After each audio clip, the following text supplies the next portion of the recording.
So yeah, how much do you know about fancy cuisine and kids being just complete pricks to their brothers? I think this episode is weaker than the last one, but it's okay. Yeah, I feel like you're at about the same point. This, Chica, the way Chica acts in this one is so strange. Like, not that we've been yeah, given a not that we've been given a large amount of time to understand what she's like, but I don't know. Like she gets embarrassed because Masaru is acting like he usually does, and then curses him like wishes a yeah, bunch of it's misfortune on him for it, including getting yeah. crushed by a tanker. I think it's a bit over the top, but it's like I think there's one bit of context that makes this make way more sense, which is that I get the feeling she has a crush on Tomas, like a childhood crush on him after the last episode. I mean, maybe. I'd So believe it. it's yeah, if that's the case, then it's like, oh no, I was gonna do something dumb. Oh, that's so bad. And she drops the bowl and she's like, oh no, I embarrassed myself. Oh no. Oh, it's all because So, I saw Agumon do it. I hate you. well, And like, it's like, yeah, I that's a bit of a stretch, but it's a very kid thing to do. I understand her embarrassment at her own mess up. Not that anyone cares. Like Toma wouldn't even care about it, right? But it's like Yeah. Well, it's we the know idea that that, but she's a kid. Everything's heightened. sure, but it's like I don't know. It's just that she's getting embarrassed over Masaru, who already knows Toma, and Toma knows how he is too. And it's like, what is she embarrassed about? Yeah.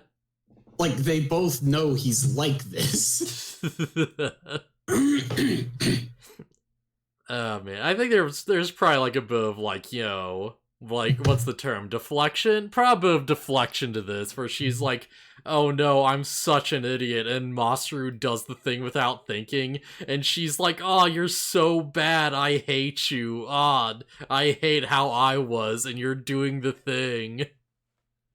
Yeah. I think I that don't makes know. sense. Yeah, it's a bit like exaggerated, but yeah, I'll give it a pass. I will clarify that it's like, yeah, she's a kid. She's gonna say stuff she doesn't mean or whatever. And like the Soulmon who goes after Masaru, like she didn't tell it to do that. It just kind of Yeah. heard all that and was like, okay, I'm gonna go. That sounds like fun. And then like it goes around and messes with Masaru. Um, Well, that's the crap. What thing, was because I? we hear later on that's like, at the end of the episode, implications going down that, like, yeah, maybe Digimon just naturally want to listen to what humans have to say, you know? Like, Yeah, Digimon might just naturally want to fulfill the wishes of humans in this setting. So I she's like, appreciate that. yeah, do these things, and it's like, okay.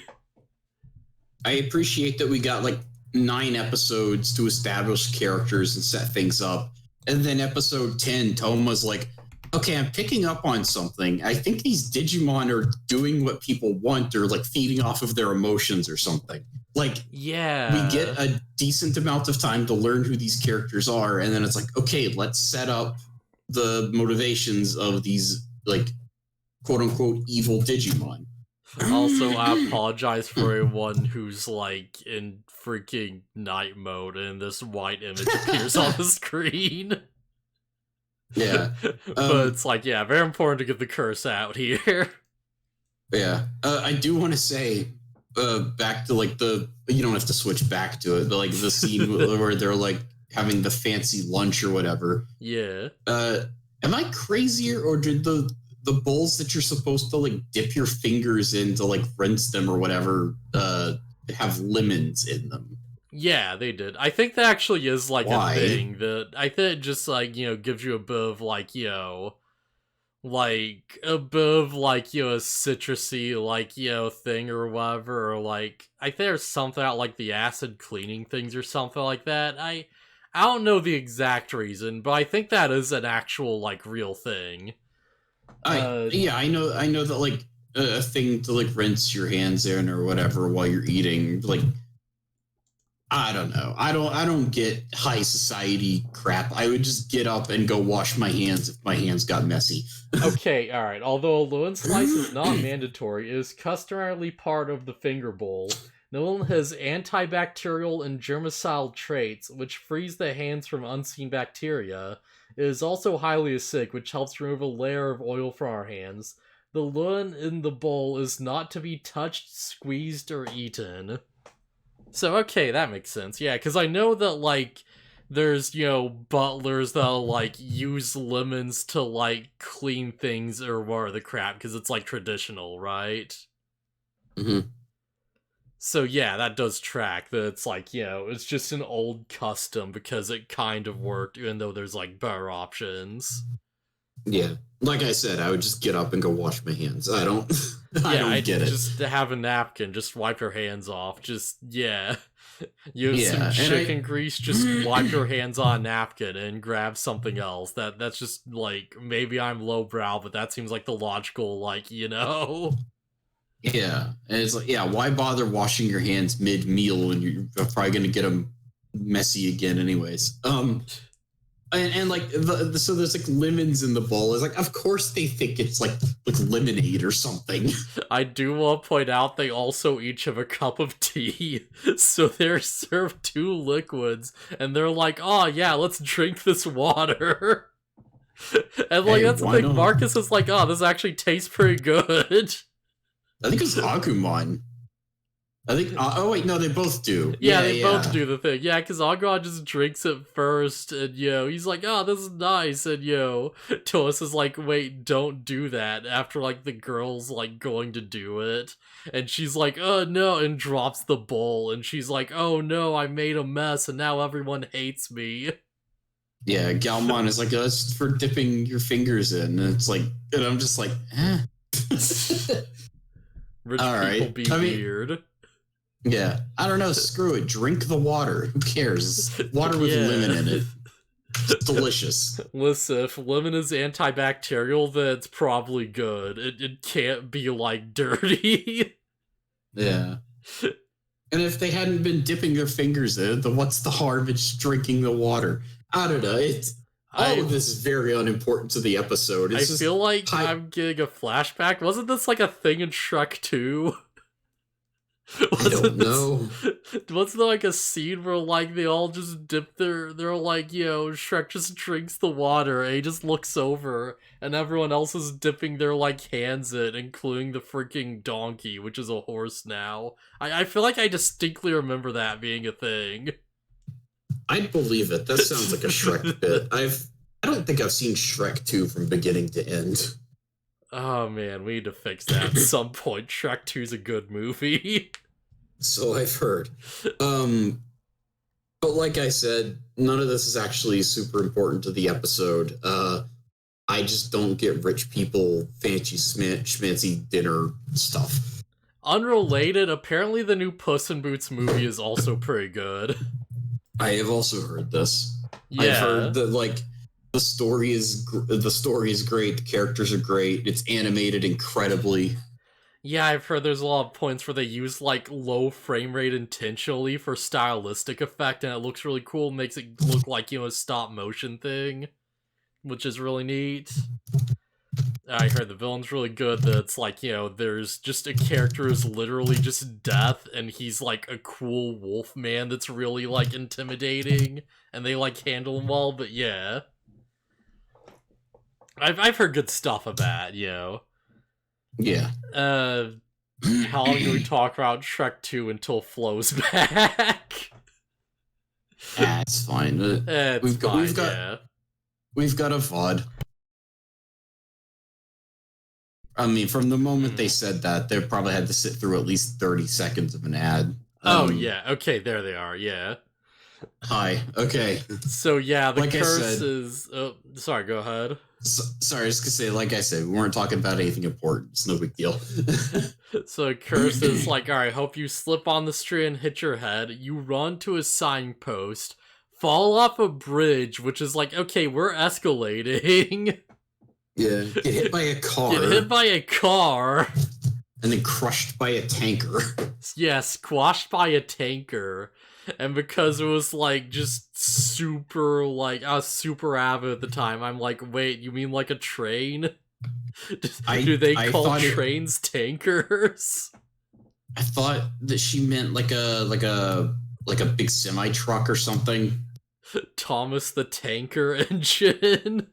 Yeah, I don't know. I don't They meant know. It's a boat, yeah, really a big boat boat. works. Although based on what we see, any one of those would probably work.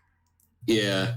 So that's one of the funnier things about this episode is Solmon isn't particularly picky about the wording of like the misfortune.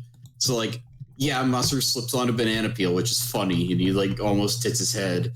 He runs into a signpost because Solmon grabs it and puts it in his way.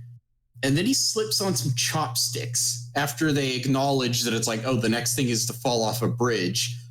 And he slips on the chopsticks and falls over. And translator's note at the top, like the word for chopsticks and bridge are the same. Yeah. And it's like, okay, all right. Yeah, got those good Japanese puns going on that just don't translate at all to English. Yeah. Yeah, how did they justify that in the dub? Good question. I didn't think to check. Getting weird repeats? Uh-oh. Oh, that's not good. What do you mean by repeats? I don't know. It doesn't sound good, though. Hmm. Oh, We're not like man. echoing or something, are we? Just reminds me of, like, there's a really funny bit in Dr. Stone where it's like, oh, hey, we have to leave behind a message for someone, but we can't let it be something that, like, like, people would just, like, instantly recognize and figure out. So they leave behind, like, a series of, like, images that relate to sound-alike puns so that the smart guy in their group who's good at this type of thing can, like, figure out what they mean afterwards. And it is, like, the most untranslatable thing I've ever seen in anything. Oh no. Dr. Stone does have a dub, right? I believe so. I don't know if the anime's on that part yet, but probably is. It probably got there. Hmm. Oh man, that's like a pretty like fair ways into it. That's like the second or third arc or some crap. Yeah. But yeah, I will it's like yeah, the freaking translation tries its best, but it's like wow, do they struggle? These episodes Yeah, are these pretty good episodes. overall. Yeah. Yeah, we talked about the boxing episode, and yeah, that was a pretty good one. This one's not as good for a few reasons, but it's still good. One of the things I get frustrated about is Agumon sees the Soulmon and is trying to point it out to like everybody, and nobody believes him for no reason. Yeah, It's like, that's. I feel like it's well handled enough, but that could have been better. Because it's like. The immediate response should be like, why would Agumon lie about this? Because I get Marcus not understanding it, but it's like, to everyone else, it's like, okay, but why would he, like, do this, though? And, like, to give them credit, Tomas seems to figure it out pretty quickly. He's like, okay, yeah, like, Marcus almost gets hit by, like, a freaking, like, cart, and it's like, a whole Japanese sound-alike thing for, like, vehicle, because it's the same word. So it's like, okay, yeah, that turns out. He's like, alright, Agumon's telling the truth, this is weird, like, okay, what do we do about this? yeah, but it's like, despite Agumon saying all this and whatever, it takes Masaru inadvertently bringing Soulmon into the DAT's headquarters for anyone to believe him. Yeah, can we stop and acknowledge how potentially bad that was? Yeah, if Soulmon had worse plans, that could have gone really bad. Yeah, if he's just like, he's invisible, he just sneaks around, waits till everyone's gone, just opens a portal to the digital world. Ugh. Yeah, that could have gone really, really bad for everyone. Yeah. Oh, Masaru gets hit by a tanker. You mean let a bunch of Tankmon in? Like a literal effing. That's the other thing. They're like, okay, yeah, they do the satellite thing once. They do it twice with like, the like cart. And I'm like, okay, so this is a thing. And in my mind, I'm like, okay, is there any Japanese sound-alikes for like a tanker or like anything that word could also mean? Because if there is, then it'd be like, okay, that'd be a clever way to wrap this up. To be like, okay, well, he did the thing twice, so if we like, get, I don't know, say like a tank of like gasoline is also a tanker for some reason, and they just like him with that, then would that fulfill the thing? And Solomon would like, end the curse and reveal himself. Yeah. And it's like, okay, yeah, that'd be like a clever little like solution. It'd be like, oh, you're gonna do this, but if we do the alternative, then there's no need for you to do the thing. So I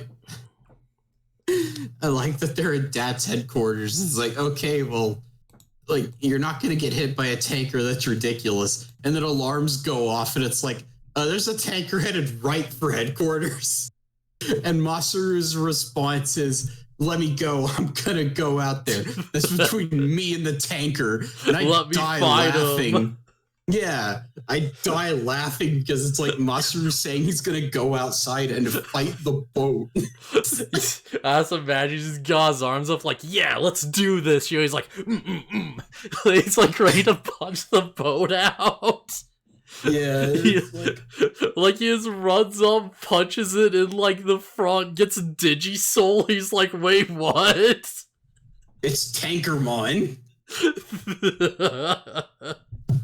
But yeah, that little scene just killed me because it's like, oh my god, he would go outside and try to fight the boat. Oh man. Don't ask about Tankermon's evolution, which is shaped like a whale. The way they decide to name that did not translate well.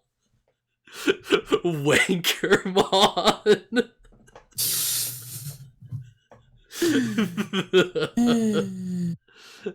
That's McDonald's cat about at the very end, mostly because I thought they understood how Digimon stuff works. They act like it's a new development or something, and can't show his emotions very well. He just didn't want anyone to get hurt. Oh, yeah. Yeah, I know that's the actual reason, but it's funny that Masaru is just like this, like he says it like it's a fight between another person. Yes. Like, this is between me and that tanker. Well, if Masaru punched the tanker and actually stopped it, that'd be wild. That'd be amazing. He'd be up there with the likes of Raiden from the Metal Gear series. Masaru, catch that tanker. And he just like, you see the quick time of it. I mean, there's like a scene where I think Raiden is like missing an arm at this point or something, and he holds off like a ship that's about this size, like crashing into the land to keep it from like killing Snake. Oh, that's fantastic! Yeah. It's insane. Why didn't Raiden just cut the boat apart? He wasn't that good yet. Okay. Maybe punching monsters with the power of nuclear warheads. I think a tanker isn't anything. Yeah.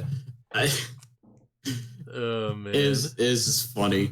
But yeah, while they're doing that, everyone else is running around trying to figure out how they could actually stop the tanker. And Agumon, I think, had the best idea, and it's like I thought his idea was to go to Chica and be like, hey, maybe if you go and like proclaim that you want to call it off, it'll stop it or whatever. Yeah. But I don't know, I guess he just wanted Chica to be there for some reason. I don't know, to apologize. I don't know. Yeah, I get the impression that was the idea. That he's like, okay, maybe if you two make up, it'll fix it. And she, like, didn't quite get there in time. But it's like, yeah, fair enough. Maybe punching monsters of the power of nuclear... Right, yeah, I read that. Monsters. Man be punching mobsters that have the power of nuclear warheads. I know there's a Digimon like that. I don't remember the name though, but I know it's an Extros War Digimon. I do like that at no point Masaru like actually blames Chika for it. Yeah, he's really cool back, because he's like, yeah, no, you're just angry, it's fine. But it's like, yo, this is between me and the tanker now. Come at me, bro. It's like, no, we gotta go get that Digimon to beat it up. And so they get on the boat with help from Yoshino, and Toma gives him like a spray can. Oh, good, we got another angle. Yeah, they hop on like a motorboat and like grapple onto the ship so they can go try to stop Soulmon. And I guess they developed an aerosol spray thing that like it makes particles bind to digital matter, and so it can reveal invisible things. I get the impression that Tomas just made this in like a day. Like, it didn't seem like he had time to, but I get the impression he kind of like made this. Yeah, well, he would have had to have made it within the span of 10 minutes because that's the amount of time they had before the tanker was going to hit. You know what? For Tomas, that seems plausible. I would believe they had something. Magic, yeah. Yeah, I believe that they had something in development for that. It's like, okay, some Digimon might be able to turn invisible. That might be a thing. We had some, like, ideas, so it's like, alright, let's take this, let's, like, mix some chemicals together, let's see what we can do, yeah.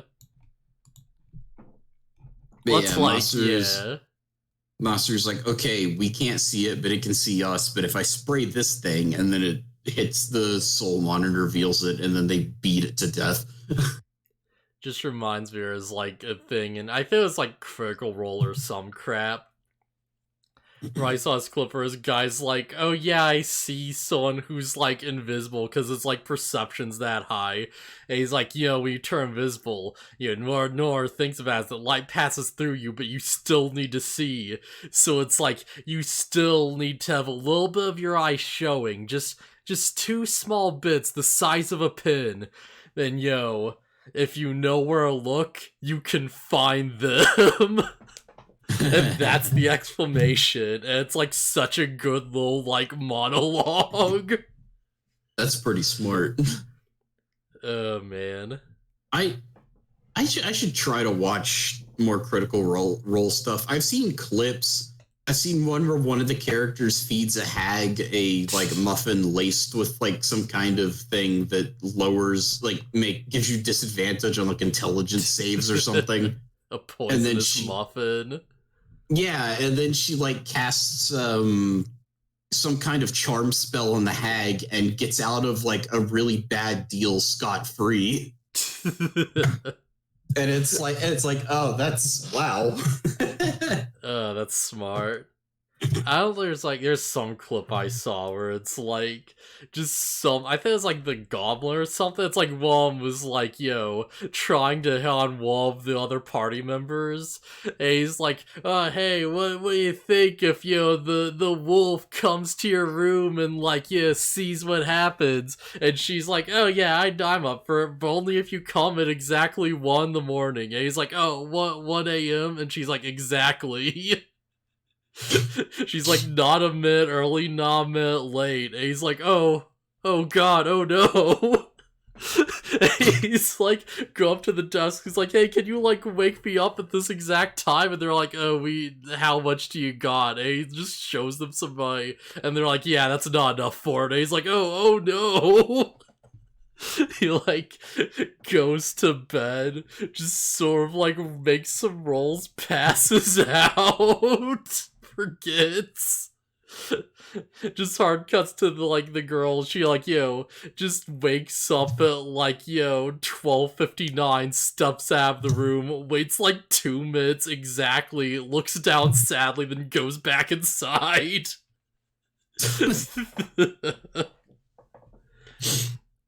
Oh man.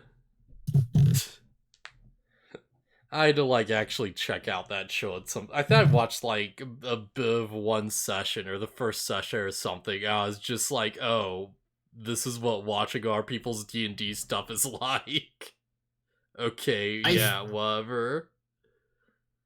I think it can be fun with the right people, and like the Critical Role people are like, they're voice actors, and like some of them are comedians, and it's like, yeah, that works. And I think Team 4-Star sessions are good too, because like their whole thing is like spoofing stuff, and it's like, okay, yeah, they can do fun stuff with like their campaign. Yeah, that's the weird thing. I feel like I remember being more into the Team 4-Star sessions. Because it's not that I had Critical Role, but there is like a lot of like character backstory and stuff and like production value. And it's like, it feels like things just didn't quite click as well for me. You know, like compared to Team 4-Star, where they're just not taking it seriously at all. And it's just a complete, like, you know, goof fest for the most part.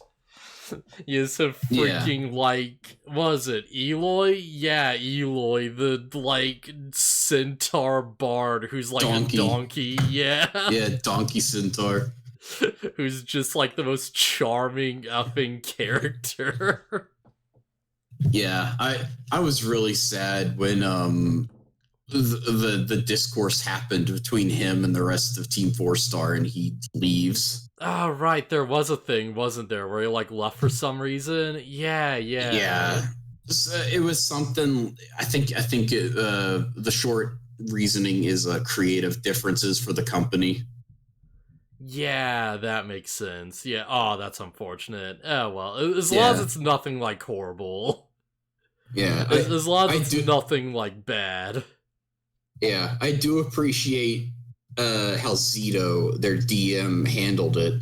And it's like, okay, that character is dead, and he died alongside a couple of your other old characters, and so you have to reroll, roll new characters, and like that's part of the story now. That area they were at exploded. They just die off screen. Pretty much. So something goes wrong in like an ASMR city, and the whole place just goes up like a nuke. Okay, I know what you're saying. I could not unhear ASMR City. ASMR, the angel. It was a very quiet explosion. But yeah, Eloy dies because Ben left Team 4-Star, and so did Grant's character Ezra, and so he re-rolled a character who was like a mushroom man, who was like a Circle of Spores druid named Chromagil. Yeah, and I love him.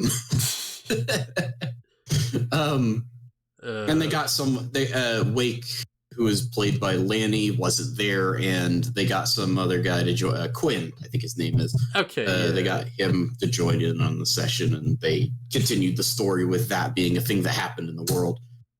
Also, I'm pretty sure we talked about everything about this episode already, unless you have anything else to say, so we can cut. Yeah. We can clean cut all of this from the episode. Oh no, this is staying in. It's like no. I mean, yeah, it's whatever. I'm just saying, like, I don't know. You do with whatever.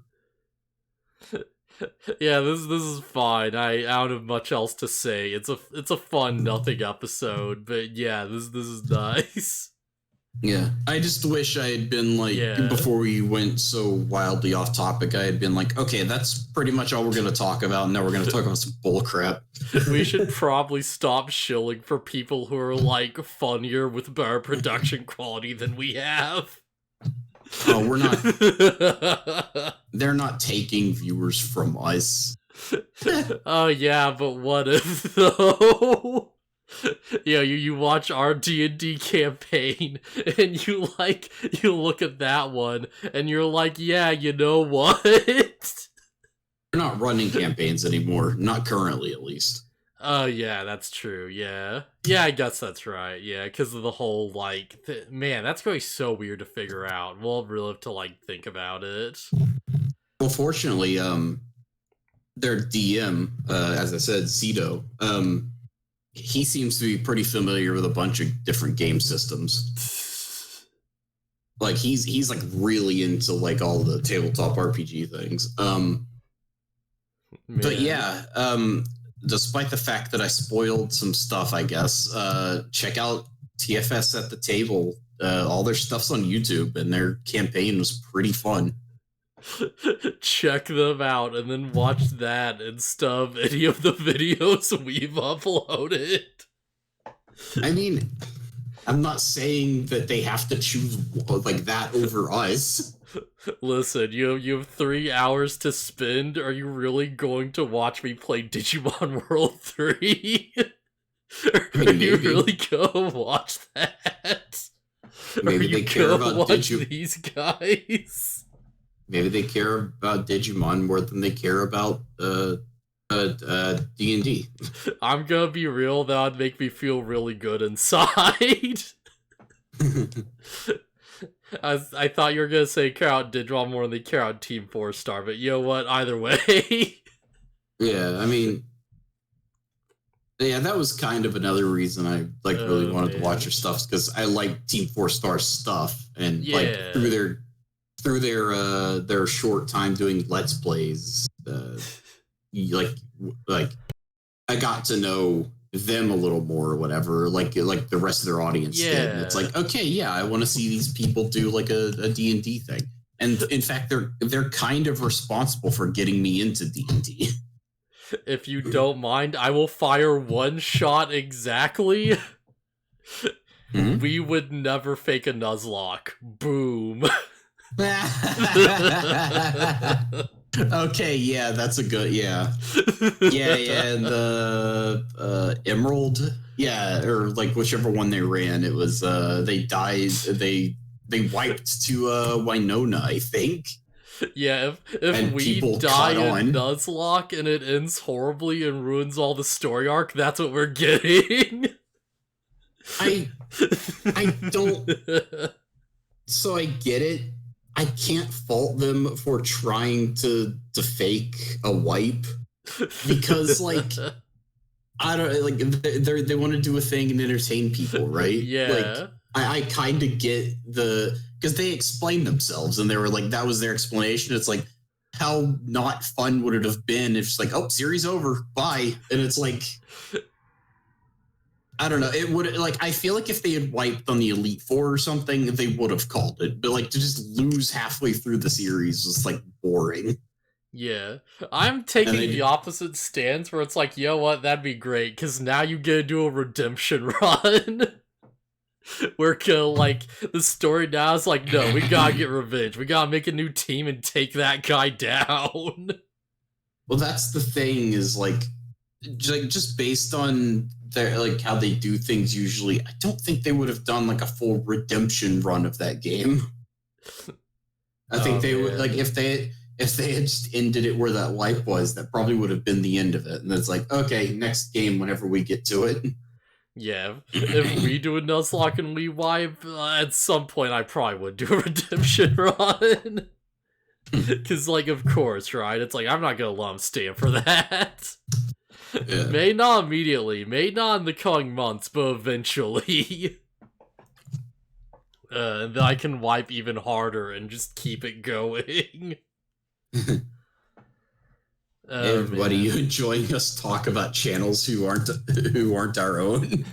Are you enjoying like all this Digimon talk? Oh man, the real truth is that this channel is only tangentially about Digimon when you get down to it. It's just the loosest like connection, but it's there. It's fine. It's fine.